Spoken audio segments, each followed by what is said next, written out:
We want justice.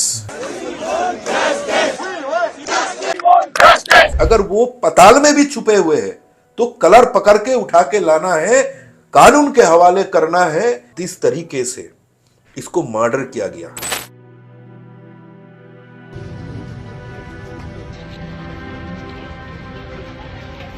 कि ये केवल एक मर्डर नहीं है, ये एक मैसेज भी है। हमारी बेटी की जो मौत हुई है उसको ऐसा कुछ जानकारी मिल गई तो ये सब घिनौने काम जिन लोगों ने मिलके कर रहे थे उन लोगों के लिए ये बेटी खतरा बन गई।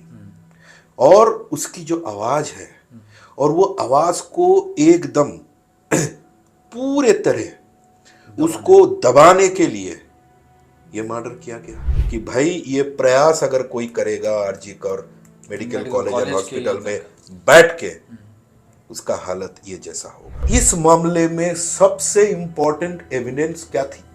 वो बॉडी थी और कुछ नहीं है, एविडेंस नहीं है हमारे पास। वही पुलिस जिसके पास ये इंटेलिजेंस इंफॉर्मेशन नहीं थी कि भाई 1000 के ऊपर जो है उपद्रवी वहां पे आने वाले हैं, वो वही पुलिस है जिसके पास ये इंटेलिजेंस इनपुट आ गया कि वो मैच में कुछ गड़बड़ होने वाला है। भाई कलकत्ता पुलिस आपकी प्रायोरिटी क्या है? हम पुलिस पे सवाल तो उठा रहे हैं, लेकिन ये भी तो ध्यान देना चाहिए कि ममता बनर्जी सिर्फ मुख्यमंत्री ही नहीं, वो गृह मंत्री भी हैं, स्वास्थ्य मंत्री भी हैं।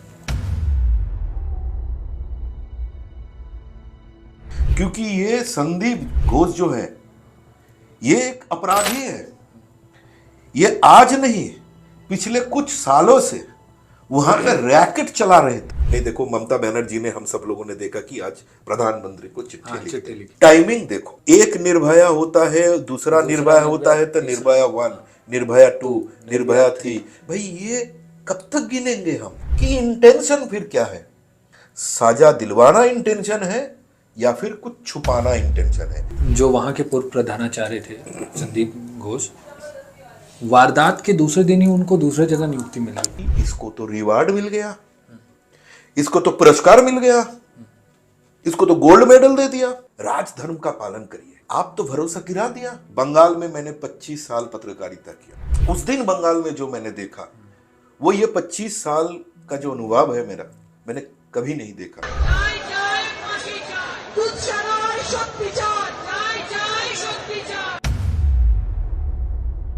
कि मानना ये बड़ा मुश्किल लग रहा है, हो सकता है कि ये काम एक ही ने किया होगा।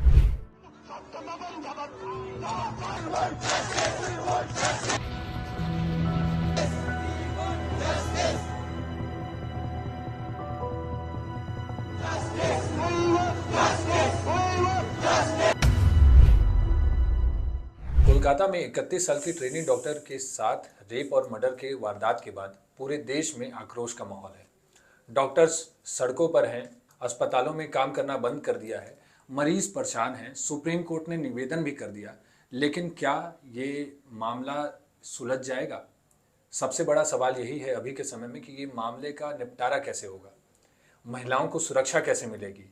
क्या बार बार महिलाओं को अपनी इज्जत आबरू को बचाने के लिए सड़कों पर मोमबत्ती लेके ही चलना पड़ेगा? क्या ये सरकार महिलाओं की सुरक्षा में नाकाम रह गई है? यही सवालों को समझने के लिए हमारे साथ न्यूज़ 18 के मैनेजिंग एडिटर ध्रुव ज्योति प्रमाणिक सर हैं। आइए इनसे समझते हैं क्या ये पूरा मामला है, ये जो रेप की घटना है इसको जड़ से कैसे ख़त्म किया जाए। सर, सबसे पहले ये जो आरजी कर मेडिकल कॉलेज का जो मामला सामने आया, इसमें आपको क्या लग रहा है? ये जो इस पर लगातार आरोप, हॉस्पिटल पर लगातार आरोप लग रहे हैं कि ये गलत कामों में लगा हुआ था। इस हॉस्पिटल में बॉडी की स्मगलिंग भी होती थी, ड्रग्स से लेके हर काम, गलत काम हुए हैं और सेक्स रैकेट भी चला है। और उसी हॉस्पिटल में ये रेप की वारदात आ गई और बहुत ब्रूटल तरीके से। उसमें पुलिस की लापरवाही भी हमें दिख रही है, सरकार की भी लापरवाही दिख रही है और इस पर सवाल हर कोई उठा रहा है। आज सुप्रीम कोर्ट ने भी इस पर सवाल उठा दिया। देखो उत्कर्ष, जो है मैं आपको शुरू से बता रहा हूं कि मामला इतना बिगड़ क्यों गया। मैं एक एक करके आपको बता रहा हूं कि लापरवाही किस हद तक लापरवाही की शिकायत है। पहली बात देखो कि ये जो विक्टिम है बहुत ब्राइट स्टूडेंट थी, मध्यम वर्ग के परिवार से थी,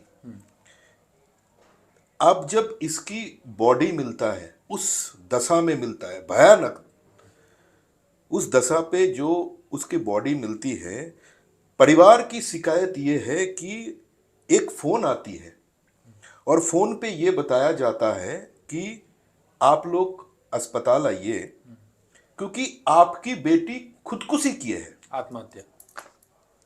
आत्महत्या की है। अब देखो, अब तक ये कब का है? ये 9 तारीख ये हादसा हुई है, 9 तारीख की रात को।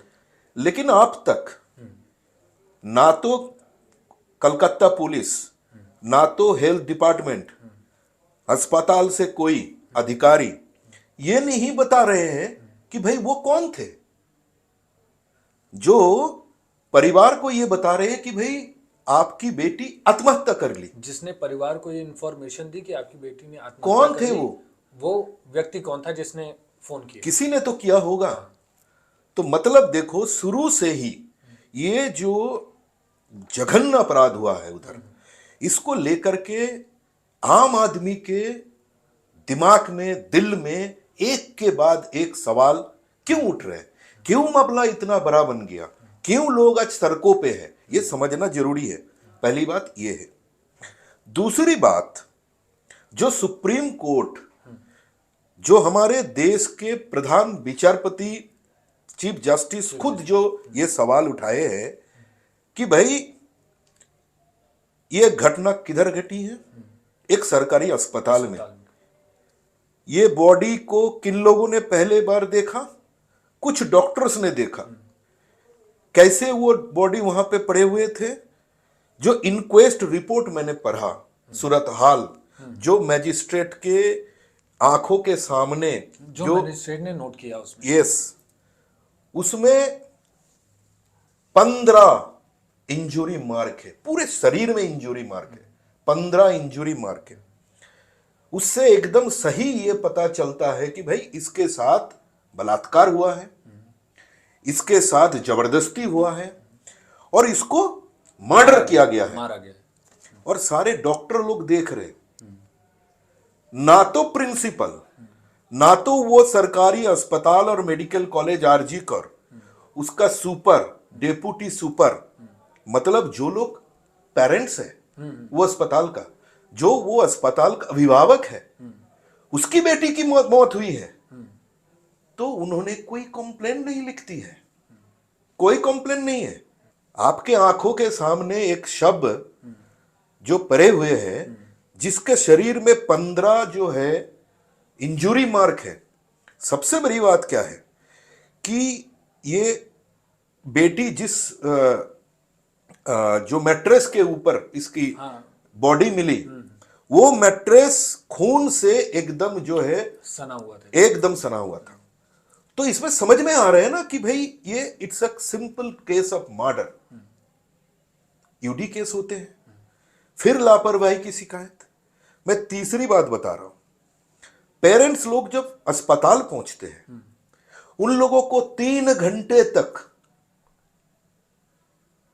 मैं समझ लो कि मैं उसका बाप हूं, मेरी बेटी की मौत हो गई है, मुझे पता है, मैं अस्पताल पहुंचा और 3 घंटे तक वो पिता को, माता को, अपनी बेटी को देखने तक नहीं दिया। क्यों नहीं देखने दिया? इसीलिए ना लोग आज सड़क पर उतरे हैं और सवाल पूछ रहे हैं कि भाई आप लोग क्या छुपाने का कोशिश कर रहे थे? क्यों माता पिता जब पहुंचते हैं अस्पताल, क्यों आप तुरंत क्यों नहीं लेके जाते हैं? क्यों नहीं दिखाते हैं? उसको तो पता चल ही गया है कि बेटी और नहीं है, बेटी की मौत हो गई है, देखने क्यों नहीं दिया? सवाल उठता है, लोग सवाल पूछ रहे। चौथी बात, वो जो पोस्टमार्टम हुआ, कहां हुआ है? जिस अस्पताल के खिलाफ सवाल उठ रहे हैं, लोग उंगली उठा रहे हैं, 10 चीजें पूछ रहे हैं, कलकत्ता में और अस्पताल नहीं थे? कलकत्ता में ऐसे मेडिकल कॉलेज और भी बहुत हैं। कलकत्ता के पुलिस मॉर्ग है, पोस्टमार्टम बहुत सारे जगह पे होते हैं। जिस अस्पताल में ये भयानक जघन्य अपराध हुआ है उसी अस्पताल में, तब तक ये जो प्रिंसिपल जिसके खिलाफ सारे सवाल उठ रहे हैं अभी, जिसका जिक्र किया था, संदीप घोष, जिसका जिक्र कर रहे थे आप, उसी के नेतृत्व पे जो कॉलेज, जो मेडिकल कॉलेज है, आप लोग उधर ही पोस्टमार्टम करवा दिया। क्यों? लोग वही पूछ रहे। तो मेरा कहने का मतलब यह है कि भाई एक के बाद एक आपने ऐसा कुछ नहीं किया, ना तो अस्पताल अथॉरिटी, ना तो पुलिस, ताकि अदालत जो बोलते हैं ना कि भाई राजधर्म का पालन करिए, ऐसा कुछ करिए कि लोगों के भीतर जो कॉन्फिडेंस है उसको बरकरार रखो। आप सरकार के प्रति भरोसा आप तो भरोसा गिरा दिया, एक के बाद एक लापरवाही, फिर वो पोस्टमार्टम उधर होता है। फिर देखो, तब तक जो है सारे कलकत्ता में लोग गुस्से पे सड़क पर उतर गए थे। परिवार के लोग 10 सवाल उठा रहे हैं। अगर सरकार, पुलिस अपने आप को ट्रांसपेरेंट रखने का कोशिश किए होते तो हम क्या देखते हैं, ऐसे बॉडी को प्रिजर्व किया जाता है, क्योंकि मामला तब तक उस जगह पर पहुंच गया कि अदालत में पहुंचने वाली थी, 10 पीआईएल होने वाली थी। वही हुआ। नेक्स्ट डे सुबह कलकत्ता हाईकोर्ट में इस मामले की सुनवाई होती है।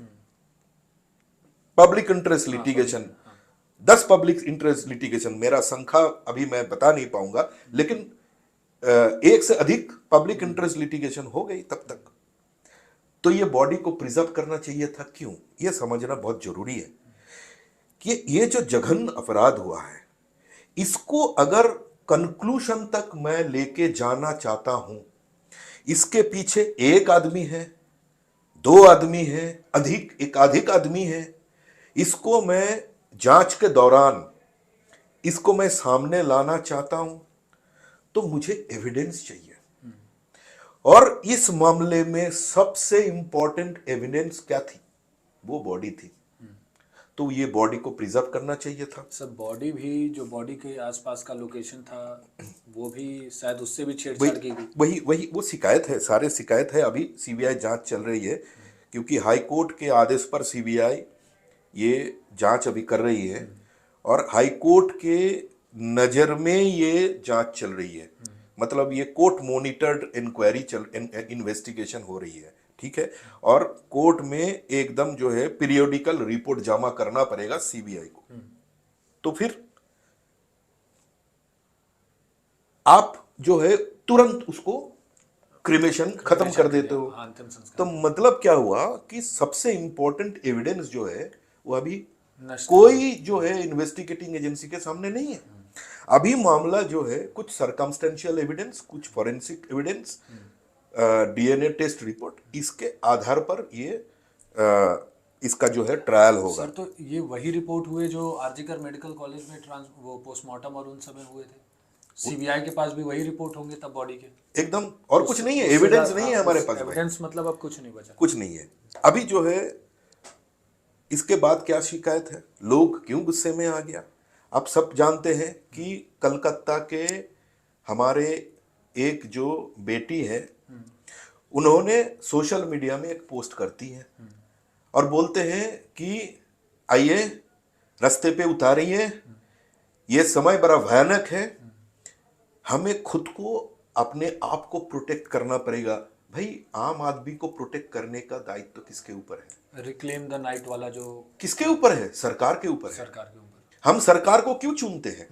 कि सरकार संविधान के तहत हमें प्रोटेक्शन देंगे, और मेरा जो संविधान का जो दिया हुआ अधिकार है, राइट टू लाइफ, जिंदगी जीने का जो अधिकार है, वो एंश्योर करने का दायित्व किसका है? सरकार का। तो जब सरकार फेल करती है, शिकायत ये है, तब वो लड़की ये क्लैरियन कॉल देती है, फेसबुक में पोस्ट कर देती है कि आइए कि द इंटरवेनिंग नाइट ऑफ, जब फ्रीडम एट मिडनाइट Midnight। जैसे हम मनाते हैं, वैसे हम reclaim the night Reclaim the मनाएंगे। night। ये रात हमारी है इस पे। उत्कर्ष, तुमको याद होगा कि तुमने मुझे ये एक सवाल पूछा था कि मैंने ऐसा लिखा था मेरा सोशल मीडिया हैंडल में कि बंगाल में मैंने 25 साल पत्रकारिता किया। मैंने बंगाल में बहुत सारे सोशल मूवमेंट देखा पत्रकार होने के नाते। उस दिन बंगाल में जो मैंने देखा वो ये 25 साल का जो अनुभव है मेरा, मैंने कभी नहीं देखा। क्यों मैं बोल रहा हूँ, बंगाल में ऐसे सोशल मीडिया, ऐसे सोशल मूवमेंट मैंने बहुत देखा, लेकिन वो ना कलकत्ता तक सीमित होते थे और वो टिपिकल जो एक है ना, वो एक एलिट अर्बन टाइप का मूवमेंट हुआ करते थे।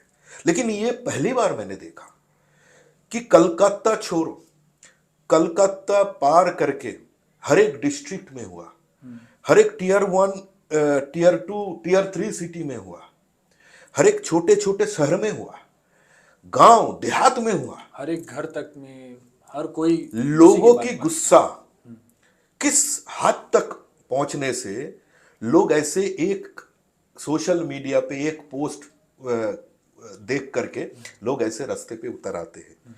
लेकिन फिर लापरवाही देखो, उसी रात क्या हुआ हम सब देखा, पूरे देश देखे हैं, पूरे दुनिया देखे हैं, क्योंकि सारे दुनिया से सवाल उठ रहे हैं, पूरे देश से सवाल उठ रहे हैं, भाई बंगाल में क्या हो रहा है, कलकत्ता में ये क्या हो रहा है।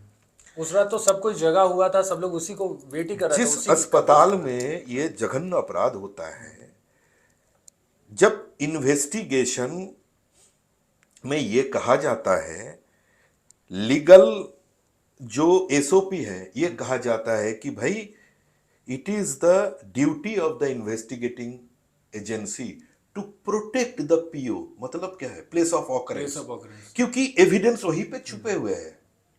एक बार नजर पे नहीं आया, दूसरे बार जाओ, तीसरे बार जाओ, क्योंकि अपराधी क्या करते हैं, ये जो है एक टिपिकल क्रिमिनल साइकोलॉजी होता है क्रिमिनल माइंडसेट कि अपराधी उसका कुछ ना कुछ निशान तो छोड़ के आते हैं। तो वो प्लेस ऑफ ऑकरेंस बहुत इंपॉर्टेंट, वो बहुत ही इंपॉर्टेंट मायने रखते हैं। तो हम लोगों ने क्या देखा, 1000 के ऊपर हुलीगन वो अस्पताल में हमला करते हैं, रात के अंधेरे में तोड़ फोड़ करते हैं, और वही place of occurrence seminar hall, chest medicine का जो सेमिनार हॉल जहां से ये हमारी बेटी को लाश बरामद होती है, वहां तक पहुंचने का प्रयास करते हैं, फिर रुकते हैं। पुलिस कहीं पे नहीं थे। ये शिकायत है कि भाई हमला जब हो रहा है तब पुलिस पहले भाग गया, उसके बाद फिर बड़ा पुलिस फोर्स वहां पे पहुंचती है और पूरे जो है एरिया को प्रोटेक्ट और वो सब ये सब काम किया। तो ये सवाल कलकत्ता हाईकोर्ट उठाते हैं, ये सवाल सुप्रीम कोर्ट उठाते हैं, और हमने क्या सुना, हमने ये सुना कि पुलिस कमिश्नर ऑफ कोलकाता ये प्रेस कॉन्फ्रेंस करते हुए बताते हैं कि हमारे पास इंटेलिजेंट इंफॉर्मेशन नहीं था। वही पुलिस जिसके पास ये इंटेलिजेंस इंफॉर्मेशन नहीं थी कि भाई 1000 के ऊपर जो है उपद्रवी वहां पे आने वाले हैं, हमला करने वाले हैं, वो वही पुलिस है जिसके पास ये इंटेलिजेंस इनपुट आ गया कि भाई डर्बी मैच जब संडे कलकत्ता में होने वाला था, मोहन बागान और ईस्ट बंगाल दोनों टीम के भीतर, जिसको लेकर के जो है बंगाल में बहुत सेंटिमेंट जुड़े हुए हैं। कलकत्ता में लोग जो है करीब 1 लाख के आसपास लोग वो मैच देखने स्टेडियम पहुंचते हैं जब भी हम डर्बी देखते हैं, ये हमारा अनुभव है। लेकिन पुलिस ने क्या बोल दिया कि इंटेल इनपुट है कि वो मैच में कुछ गड़बड़ होने वाला है, कुछ लोग जो है वो माहौल खराब करने का प्रयास करेगा, वहां पे प्रदर्शन करेगा। तो मैच को पुलिस बोलते हैं, विधाननगर पुलिस बोलते हैं कि भाई ये मैच में जो सिक्योरिटी देना चाहिए ये हमारे पास नहीं है, तो ये मैच बंद कर दो। तो मैच बंद हो जाता है। फिर लोग फिर सवाल उठाते हैं कि अस्पताल को प्रोटेक्ट करने के लिए, वो पीओ को प्रोटेक्ट करने के लिए आपके पास पुलिस नहीं है, आपके पास इंटेलिजेंस इनपुट नहीं है, लेकिन ये मैच में कुछ लोग प्रदर्शन कर सकते हैं, कुछ गड़बड़ कर सकते हैं, वो इंफॉर्मेशन है। सर उसके बाद तो कोई मतलब क्या है, लाठीचार्ज- सिलेक्टिव इंटेलिजेंस इनपुट आपके पास है, कुछ नहीं है और कुछ है।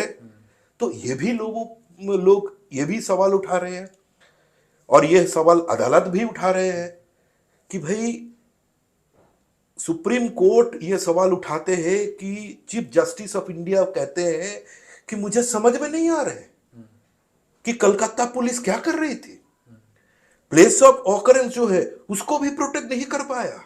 ये क्या चल रहा है? ये मैं नहीं, आप नहीं, बंगाल के आम आदमी नहीं है, पूरे देश के आदमी नहीं है, खुद हमारे देश के चीफ जस्टिस उठा रही है सवाल। और इसका जवाब वही है जो पुलिस कमिश्नर साहब ने दिया। सर पुलिस कमिश्नर ने उस दिन जब रात में वो प्रेस कॉन्फ्रेंस कर रहे थे, उसमें उन्होंने मीडिया पे भी सवाल उठा दिया कि ये जो सारा प्रोपेगेंडा और ये जो सारे वॉयलेंस हुए हैं सिर्फ मीडिया के फेक न्यूज़ के कारण हुए हैं। मीडिया इसे गलत तरीके से दिखा रही है हम पे। और उन्होंने एक और चीज़ बोली कि सरकार पे और पुलिस पे भरोसा करें। लेकिन पुलिस और सरकार पे तो देखिए ये क्लियर चीज़ है कि वहाँ की जनता को और देश की भी जनता को भरोसा नहीं है। जो भी चीज़ें जैसे ईडी की जांच होती है तो ईडी पे हमला हो जाता है, सीबीआई आज तक वहाँ घुस नहीं पाती थी। अब पुलिस सीधे मीडिया पर सवाल उठा रही है, मतलब हम लोग पे सवाल उठाए कि ये हमारी गलती है कि हमने दंगे भड़काए उस प्रेस कॉन्फ्रेंस में। ये देखिए, ये नहीं होने से अच्छा होता। सवाल फिर उठाते हैं लोग कि भाई आपकी प्रायोरिटी क्या है? भाई कलकत्ता पुलिस आपकी प्रायोरिटी क्या है? आपकी प्रायोरिटी तो ये जांच करना है। आपकी प्रायोरिटी जो ये जघन्य अपराध किया है उसका जो अपराधी है उसको ढूंढ के निकालना है। एक है, इसके पीछे 2 है, 3 है, 10 है, कितने लोग हैं, उसको जो है अगर वो पताल में भी छुपे हुए हैं तो कलर पकड़ के उठा के लाना है, कानून के हवाले करना है। तो पुलिस की प्रायोरिटी क्या होनी चाहिए? यही चीज को जो है ना, आरोपी कौन है भाई, ढूंढो, अपराधी को निकालो, पाताल से निकालो, सड़क से निकालो, और उसको जो है अगर संभव है तो फांसी के फंदे में लटका दो। यही तो होना चाहिए था ना कानून के हिसाब से। अगर अदालत ये तय करते हैं कि भाई ये हीनियस क्राइम केवल नहीं है, ये rarest of the rare crime है, तो फांसी होगा, यही कानून बताते हैं। तो पुलिस वो प्रायोरिटी छोड़ करके, क्या पुलिस की ये प्रायोरिटी बन गई अननेसेसरी चीजों पे को 300 लोगों को बुलाओ। आपने ये भी देखे होंगे कि कलकत्ता के 3 बहुत ही जो है नामी, प्रभावी और लोग उसको रिस्पेक्ट करते हैं, ऐसे 3 डॉक्टर को ऐसे कोलकाता पुलिस सामन करते हैं, सोशल मीडिया पोस्ट पर सवाल उठाते हैं। और हमने उन्हें क्या देखा कि 2 डॉक्टर को बुलाए और 1000 डॉक्टर रास्ते पे उतर गए एस्कॉर्ट करके। कलकत्ता के और एक सरकारी अस्पताल और मेडिकल कॉलेज से एस्कॉर्ट करके जो कलकत्ता पुलिस हेडक्वार्टर है लाल बाजार, वो लेके जाते हैं। फिर गुस्सा कि आप डॉक्टर को बुला रहे हो, समन कर रहे हो।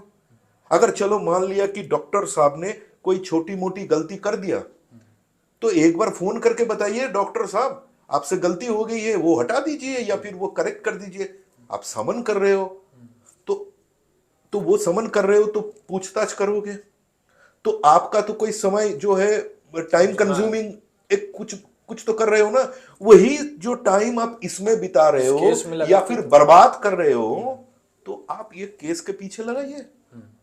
तो फिर पुलिस की प्रायोरिटी क्या है, ये भी सवाल उठ गया। लोगों की गुस्सा, और आप जो आपकी प्रायोरिटी जो है वो नहीं करते हुए आप जो कर रहे हो, लोग सोच रहे कि भाई आप करना क्या चाहते हो, क्या आपका इंटेंशन क्या है? दोषी को सजा दिलाना या फिर यहां से नजर घुमा देना, यही हो रहा है। सर हम पुलिस पे सवाल तो उठा रहे हैं, लेकिन ये भी तो ध्यान देना चाहिए कि ममता बनर्जी सिर्फ मुख्यमंत्री ही नहीं, वो गृह मंत्री भी हैं, स्वास्थ्य मंत्री भी हैं। सारा चीज़, जितना भी काम, जितने भी पावर है, सब कुछ ममता बनर्जी के अंडर आती है। यहाँ तो सब कुछ ममता बनर्जी है, एक पूरा पावर। मैं निर्भया की माँ से बात कर रहा था, उन्होंने क्लियर कोट किया कि ममता बनर्जी एक दबंग महिला है, दबंग मुख्यमंत्री, दबंग महिला। जब सारी पावर, इतनी ज़्यादा पावर है आपके पास, सारा रूल रेगुलेशन है, तब तो इन पे भी सवाल उठते हैं ना। लेकिन सवाल किस बात पर? अगर मैं ये चीज का जिक्र करता हूं उत्कर्ष कि भयानक जो है आरोप है। किसके ऊपर भयानक आरोप है? ये जो भूतपूर्व जो प्रिंसिपल हुआ करते थे संदीप घोष, इसके ऊपर बहुत बड़ा इल्जाम लग जाते हैं। और वो कौन लगाते हैं? वो लगाते हैं अख्तर अली। कौन है अख्तर अली? अख्तर अली हेल्थ डिपार्टमेंट का एक बड़ा अफसर है। और ये वो अख्तर अली है जो वही RG Kar medical college and hospital में एक समय डेप्यूटी सुपर का दायित्व निभाया। सुपरिटेंडेंट का डेप्यूटी। यस, अभी वो हमारे बंगाल में और एक जो मेडिकल कॉलेज है मुर्शिदाबाद डिस्ट्रिक्ट में, Murshidabad medical college and hospital है, वहां पे वो डेप्यूटी सुपर का दायित्व निभा रहे हैं। तो ये कलकत्ता हाईकोर्ट पहुंचते हैं। ये अख्तर अली बहुत भयानक जो है शिकायत लेकर के कि और बोलते हैं कि हुजूर आप इस पर दखल दीजिए, क्योंकि ये संदीप घोष जो है ये एक अपराधी है। ये आज नहीं, पिछले कुछ सालों से वहां पर रैकेट चला रहे थे। किस किस चीज की लेकर के? पहला आरोप illegal management of dead bodies and violation of human rights.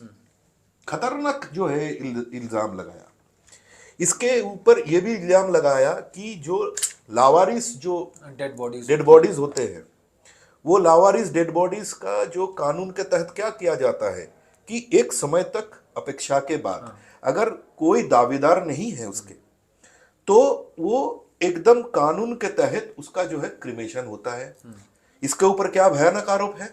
वही लाशों को लेकर के वो लाशों क्या बेवसा करते थे, बाहर बेचते थे, बांग्लादेश में उसको बेचते थे। खतरनाक। दूसरी बात, scam in bio waste management and syndicate of selling bio waste to culprits. हम सबको पता है कि एक इतना बड़ा अस्पताल में हर रोज कितना किलोग्राम, कितना केजी बायो वेस्ट प्रोड्यूस होता है। सिरिंज बोलो, ग्लव्स बोलो, ऑपरेशन के बाद जितने सारे जो चीजें फेंके जाते हैं, सब कुछ, सारे चीजों को हम बायो वेस्ट बोलते हैं। इसके ऊपर इतना गंभीर आरोप इन्होंने लगाया कि ये जो है बायो वेस्ट बाहर बेचते थे। तीसरी बात, misuse of public fund and purchasing equipments at higher rate.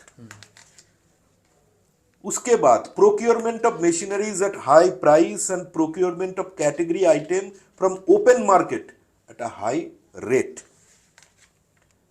Renting hospital space for food stall without approval of appropriate authorities.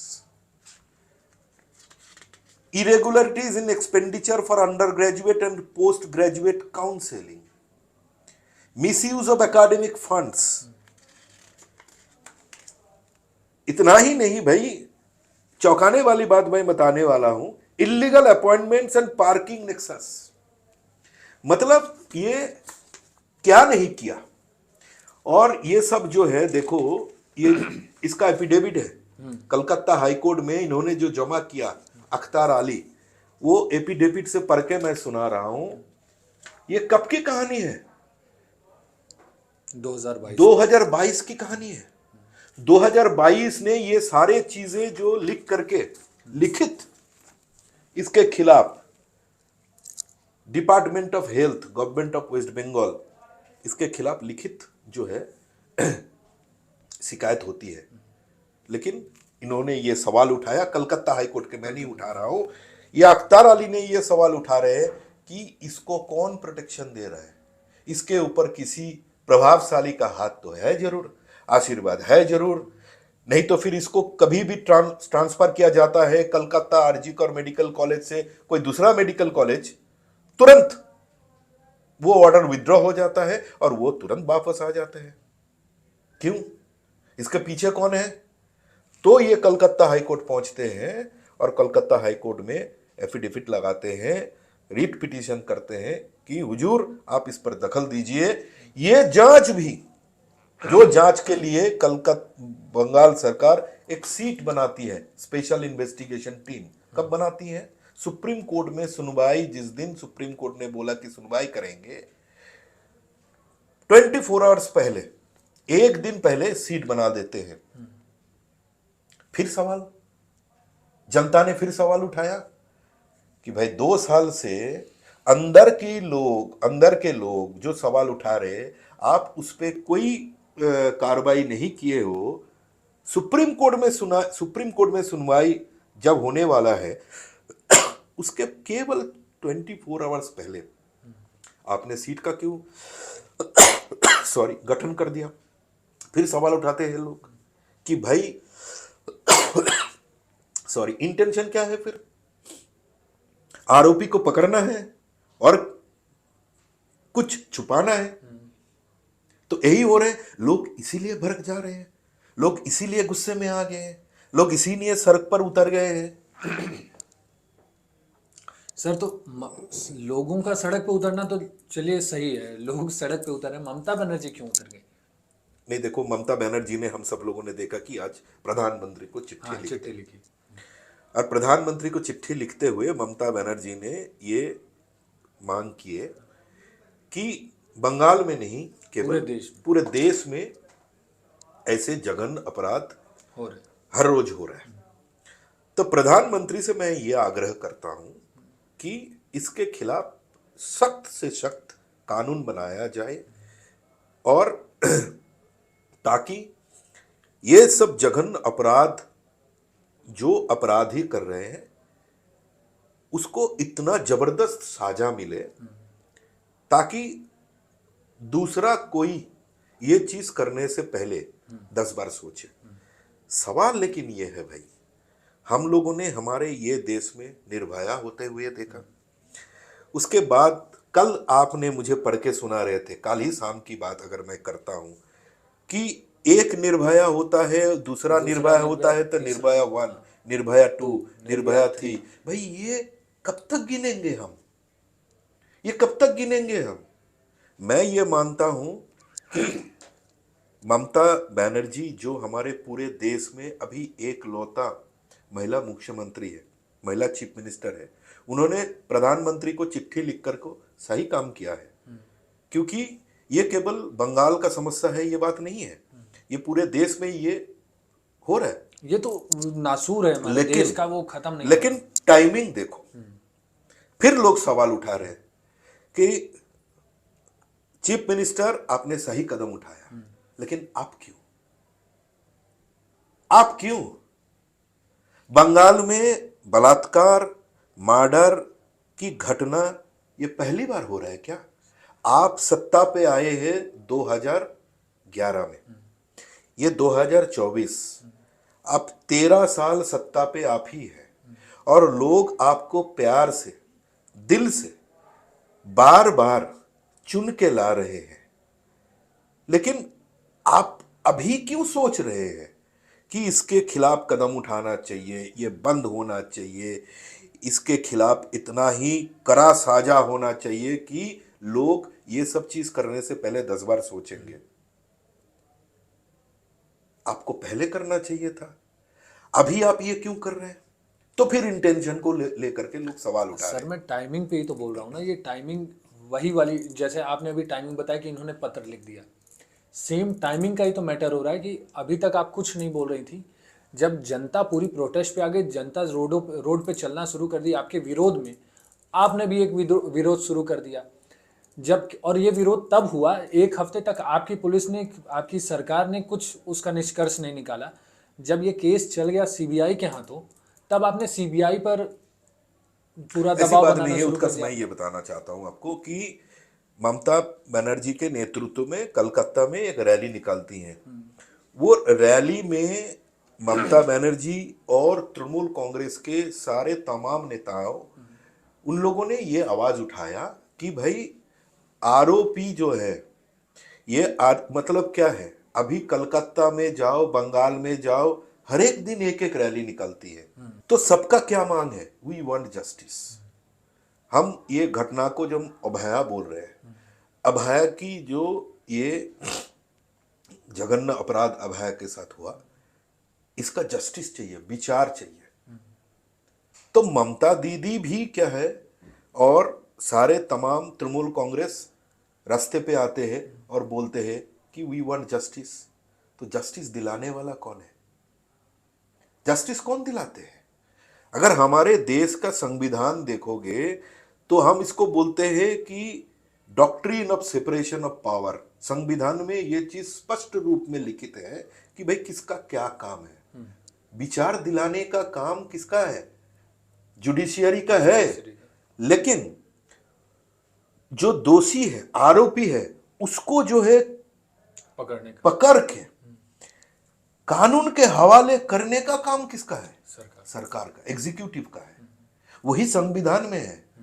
तो आप बोल रहे हैं वी वांट जस्टिस, आप बोल रहे हैं कि अभया का जस्टिस चाहिए, आप दिलवाइए। आपको किसी ने रोका? आप चीफ मिनिस्टर हैं, आप सरकार का प्रधान हैं, आप ही के नेतृत्व में बंगाल में तृणमूल कांग्रेस की सरकार चल रही है पिछले 13 साल। तो आपको तो किसी ने रोका नहीं। फिर लोग सवाल उठा रहे हैं कि चीफ मिनिस्टर साहब आपको किसने रोका? आप दिलवाइए ना। हम भी तो वही मांग कर रहे हैं। हम तो रास्ते पे उतार के ये नहीं बोल रहे कि हम तृणमूल कांग्रेस का विरोध कर रहा हूं। हम तो रास्ते में उतार के ये नहीं बोल रहे कि हम ममता बनर्जी का विरोध कर रहा हूं। हम तो रास्ते पे उतर के ये बोल रहा हूं कि हमें जस्टिस दिलवाइए। हमारी बेटी के साथ जो जघन्य अपराध हुआ है वो आरोपी को या फिर और आरोपी है तो सबको निकालिए और कान पकड़ के, कलर पकड़ के उसको कानून के हवाले करिए और इन्वेस्टिगेशन इतना ही पुख्ता करिए ताकि वो लोग छूट नहीं जाए। क्योंकि हम भी देखो हमारे देश में बहुत सारे ऐसे जो है उदाहरण देखे हैं कि कोर्ट ने क्या बोलते हैं कि भाई ये प्रोसिक्यूशन जो है, मतलब प्रोसिक्यूशन कौन है? अभी तो केस सीबीआई के हवाले पे है, लेकिन प्रोसिक्यूशन कौन है? सरकार है ना। तो प्रोसिक्यूशन हमारे पास इतना साबुत लेके नहीं आ पाया ताकि मैं उसको गुनहगार मानूं, उसको सजा दिलाऊं। तो आपको क्या करना है? अभी आपको ये इन्वेस्टिगेशन इतना पुख्ता होना चाहिए आपकी पुलिस की, और प्रोसिक्यूशन और जो ट्रायल के समय भूमिका ये होना चाहिए कि 1, 2, 3, 4, 5 वो तो सीबीआई की जो जांच चल रही है उसमें आएगा सामने क्या ये एक का कांड है या ज्यादा है, इसमें अनेक का कांड है। ये तो पुलिस जो सीबीआई जांच चल रही है उसमें सामने आएगा। अभी तो ये बताना मुश्किल है, लेकिन जो भी है तो जस्टिस दिलवाने का काम जुडिशियरी का है, एग्जीक्यूटिव का भी है, मतलब अदालत का भी है, सरकार का भी है। तो आप दीजिए ना। आप क्यों रास्ते पे उतार रहे हैं और बोल रहे हैं वी वांट जस्टिस? जस्टिस तो आप देंगे, हम आपसे जस्टिस मांग रहे हैं। ये बंगाल के लोगों की जो है मन की बात है। अच्छा सर, ये मैं एक पोस्ट देख रहा था और मैंने इसको वेरीफाई भी किया है। ये आरजीकर मेडिकल कॉलेज की पूरी ये लिस्ट है, उसमें लगातार अभी ये हो सकता है मेरे पास कमी हो, लेकिन इससे ज़्यादा भी हो सकते हैं। ये 2001 का मामला, 3 का मामला, 16 का मामला, 20 का मामला, फिर अभी 2024 आया ही है। लगातार किसी वो कहीं पॉर्न का वो चल रहा है, सेक्स रैकेट चल रहा है, कहीं किसी ने सुसाइड कर लिया हॉस्टल के अंदर। देखो उत्कर्ष अभी सोशल मीडिया में बहुत सारी चीजें इधर उधर जो है वायरल हो रहा है।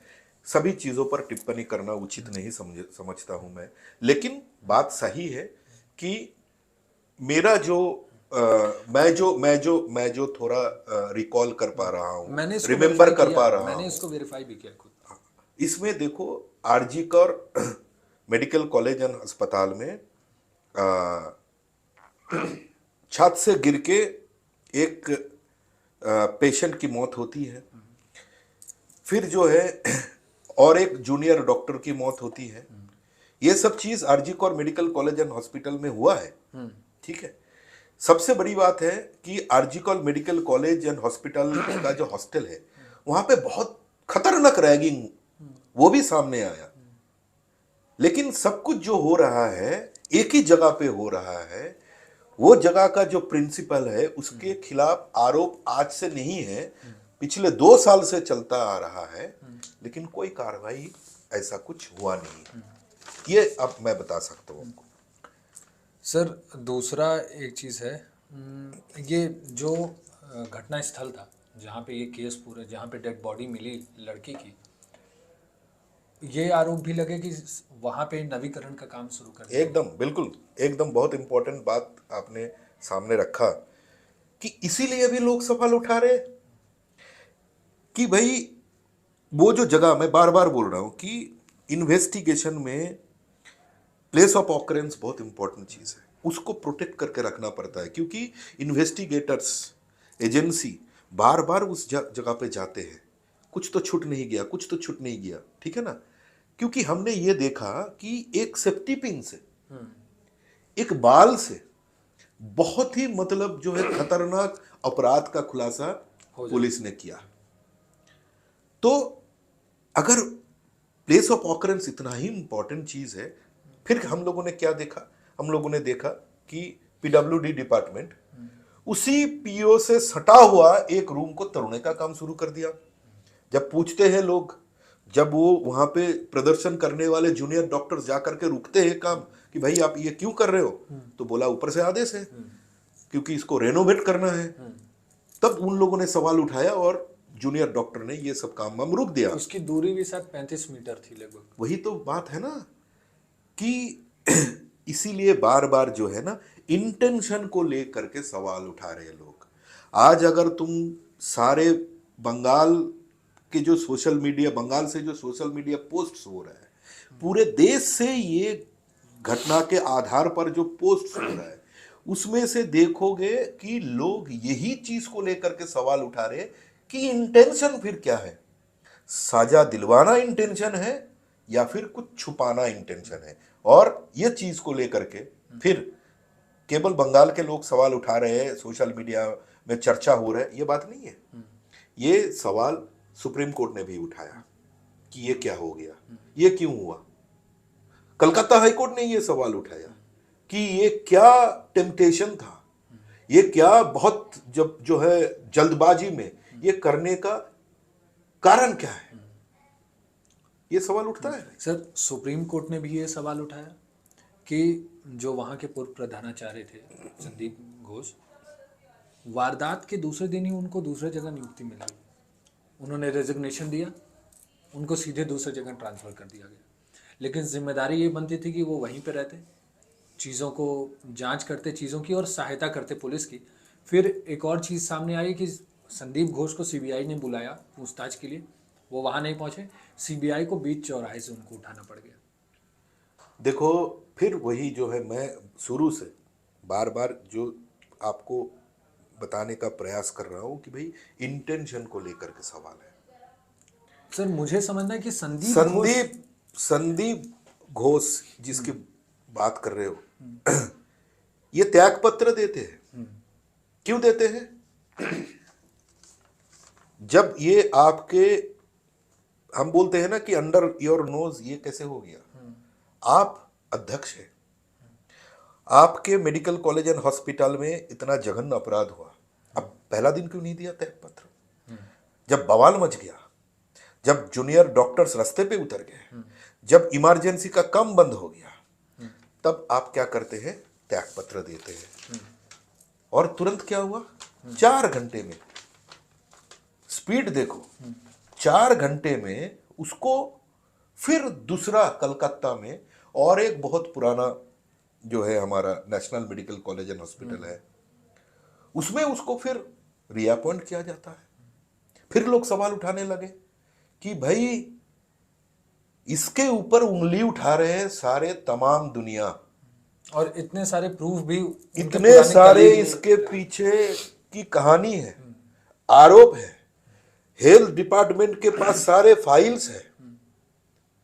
फिर 4 घंटे में उसको रीअपॉइंटमेंट करने का मतलब लोगों ने ये बोल रहे हैं कि इसको तो रिवार्ड मिल गया, इसको तो पुरस्कार मिल गया, इसको तो गोल्ड मेडल दे दिया। तो फिर वही सवाल कि इंटेंशन क्या है? अपराधी को निकाल के उसको कानून के हवाले करना या फिर कुछ छुपाना। मेरा जो अनुभव है मैं आपको बता रहा हूं, ये अगर आप एक बार जो सूरत हाल रिपोर्ट अब पढ़ोगे खुद, अगर आप पोस्टमार्टम रिपोर्ट में क्या लिखा है ये अगर आप एक बार देखोगे तो, और कलकत्ता के जितने सारे सीनियर डॉक्टर्स हैं जिन लोगों से मेरी बात हुई है, सबका ये कहना है कि मानना ये बड़ा मुश्किल लग रहा है, हो सकता है मैं यही आपसे पूछने वाला था कि ये काम एक ही ने किया होगा, लेकिन जो लोग इस विषय पर एक्सपर्ट हैं इन लोगों का कहना है कि मानना बड़ा मुश्किल हो रहा है कि एक ने किया हुआ, ये कांड किसी एक का है। दूसरी बात, ये एक जो है जिस तरीके से इसको मर्डर किया गया, स्ट्रैंगुलेट किया मतलब गला दबाया, स्मोदरिंग किया मतलब ऐसे कर दिया, इसीलिए ना इनक्वेस्ट रिपोर्ट में हम देखते हैं कि भाई दोनों आंखों के दो साइड से खून की निशानी है।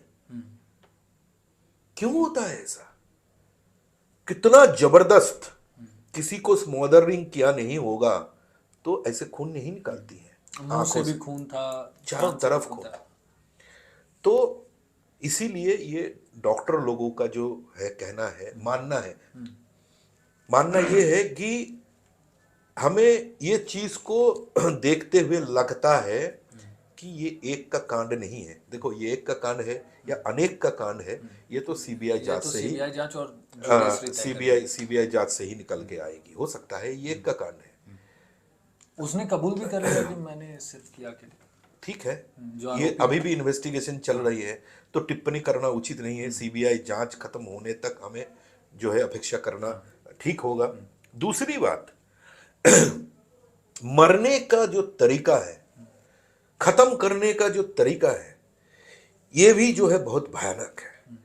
इससे वही डॉक्टर लोगों का ये मानना है कि लग रहा है कि ये केवल एक मर्डर नहीं है, ये एक मैसेज भी है। क्या मैसेज? कि अगर यहां पे जो आरोप जो मैंने पढ़ के सुनाया, अख्तर अली ने जो एफिडेविट दर्ज किया कलकत्ता हाई कोर्ट में, ये सारे चीजें सामने लाऊंगा, पब्लिक कर दूंगा, इसको लेकर के जो है चारों तरफ फैला दूंगा कि भाई यहां पे क्या गंदगी मच गया है। क्या ये बात ऐसी बात है कि ये जो हमारी बेटी की जो मौत हुई है उसको ऐसा कुछ जानकारी मिल गई तो ये सब घिनौने काम जिन लोगों ने मिलके कर रहे थे उन लोगों के लिए ये बेटी खतरा बन गई। और उसकी जो आवाज है और वो आवाज को एकदम पूरे तरह उसको दबाने के लिए ये मर्डर किया गया। मैसेज या मर्डर है, ये मैसेज है कि भाई ये प्रयास अगर कोई करेगा RG Kar medical college and hospital में बैठ के, उसका हालत ये जैसा होगा। मेरा अनुभव क्या है? मेरा अनुभव ये है कि ये डॉक्टर लोग जो बोल रहे हैं, ये एक्सपर्ट्स लोग जिन लोगों से मेरी बात हुई है, सबका ये मानना है कि ये केवल एक open and shut simple rape and murder case नहीं है। ये एक multi layered criminal act of commission of criminal जो है एक्ट है। भयानक है, बड़े से बहुत सारे चीजें, बहुत सारे चीजें इसमें जुड़े हुए हैं। तो देखो हमें जो है अभी सीबीआई जांच पर भरोसा रखना है।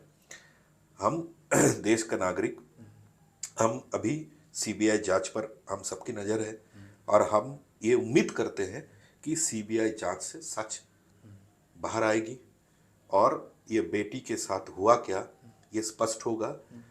अपराधी एक है, अनेक है, सबको पकड़ा जाएगा और कानून के हवाले किया जाएगा और हमारे देश के जो जुडिशियरी है उसको सख्त से सख्त साजा दिलवाएगा, यही हम उम्मीद कर सकते हैं। सर एक छोटा सवाल कि जैसे ये मैं अब आपकी राय जानना चाह रहा हूँ, सिर्फ बंगाल की बात नहीं, पूरे देश की। जिस दिन ये हादसा आया 9 अगस्त की रात को, उसके बाद से रेप का ये जो मामला है बहुत तेज़ी से तूल पकड़ा और लगातार पंजाब हो, उत्तराखंड हो, उत्तराखंड में भी एक हमें गैंग रेप का मामला दिखा और लगातार ये मामले दिखते गए। फिर महाराष्ट्र में भी 2 छोटी बच्चियों के साथ ऐसा मामला सामने आया। आपको क्या लग रहा है इसमें, क्या सरकार की, पुलिस की कमियां हो रही है या इंसान के तौर पे लोग कम, हम जैसे देखो, लोग बहुत कमजोर हो बहुत जा रहे हैं? बहुत बहुत इम्पोर्टेंट बात आपने कहा उत्कर्ष, मैं यही बताना चाहूँगा। आज सुबह जो है महाराष्ट्र के हमारे साथी से मेरी बात हो रही थी और उन्होंने एक रिपोर्ट निकाला। जैसे अब महाराष्ट्र की जो घटना हुई है उसकी जिक्र किया, बदलापुर में हुआ, थाने से सटा हुआ जगह, जहाँ पे हम देख रहे हैं कि भाई स्कूल के भीतर किंडरगार्टन की 2 बच्ची के साथ सेक्सुअल अब्यूज की जो है शिकायत होती है। तब जो है हमारे साथी, हमारे न्यूज़ 18 लोकमत चैनल के जो हमारे साथी है, उन्होंने एक रिपोर्ट निकाला। वो पुणे का रिपोर्ट है। पुणे जिला में उन्होंने रिपोर्ट निकाल करके हमें भेजते हैं और हम देखते हैं। चौंकाने वाली बात यह है कि पॉक्सो के तहत जितने सारे केसेस अभी चल रही है, सारे केसेस में सबसे ज्यादा इन्वॉल्वमेंट कौन लोगों के हैं? वो परिवार के लोगों के होते हैं। मतलब बच्ची जिसको जानते हैं, बच्ची जिसको हर रोज देखते हैं, उसी में से किसी ने उसके साथ ये सब जो है बदसलूकी किए हैं। तब पॉक्सो के तहत जो है कार्रवाई हो रही है अभी। तो ये केवल सरकार का काम नहीं है, ये केवल पुलिस की काम नहीं है।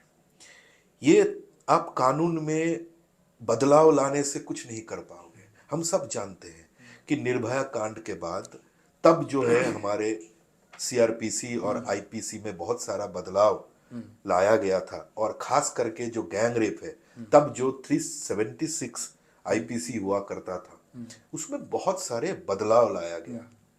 लेकिन क्या बंद हुआ है? ये नहीं बंद हुआ है। तो हमारी सोच, सबकी सोच, उसमें बदलाव लाना पड़ेगा। और बेटी को देखने की जो नजर होता है उसमें बदलाव लाना पड़ेगा। भाई वो इंसान है पहले, ठीक है, वो औरत बाद में है, पहले तो इंसान है। ये जब तक हमारे भीतर से नहीं आ रहे हैं, समाज के भीतर से अगर संस्कार नहीं हो रहा है, तब तक मैं नहीं मानता हूं कि सख्त से सख्त साजा दिलवाओ आप फांसी में भी लटका दो। क्योंकि हम सब जानते हैं कि निर्भया कांड में जितने आरोपी हैं सबको फांसी में लटकाया गया है, फिर भी क्या रहे बंद हो गया हमारे देश में? नहीं हुआ। तो ये संस्कार जो है एकदम समाज के भीतर से होना चाहिए। जब तक ये नहीं हो पाएगा तब तक आप जैसे मुझे गिना रहे थे कल शाम को कि निर्भया 1, निर्भया 2, निर्भया 3, निर्भया 4। हमने इन रेप केसेस को इतनी आसानी ले लिया कि सबका बस नाम कोट कर देते हैं। वही मैं बोल रहा हूँ। तो हम गिनते जाएंगे, कब तक मुझे पता नहीं है भाई।